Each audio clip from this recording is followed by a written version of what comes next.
بسم اللہ الرحمن الرحیم۔ السلام علیکم ورحمۃ اللہ وبرکاتہ۔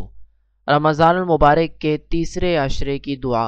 رمضان المبارک کا تیسرا عشرہ جہنم سے آزادی کا عشرہ ہے۔ اس کے اندر دو دعائیں کثرت کے ساتھ انسان کو پڑھنی چاہیے۔ نمبر ایک، اللہم اجرنا من النار، اللہم اجرنا من النار، اے اللہ ہم کو آگ کے عذاب سے بچا، اللہ save us from the hell's fire۔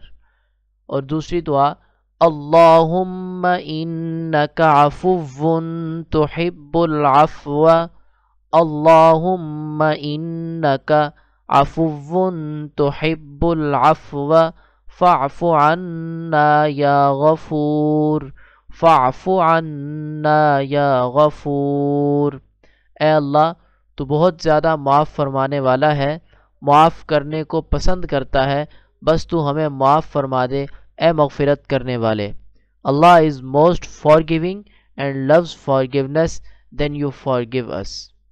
اس دعا کو رمضان المبارک کے آخری 10 دنوں کے اندر کثرت کے ساتھ پڑھیں، انشاءاللہ اللہ رب العزت جہنم سے خلاصی آزادی عطا فرمائیں گے۔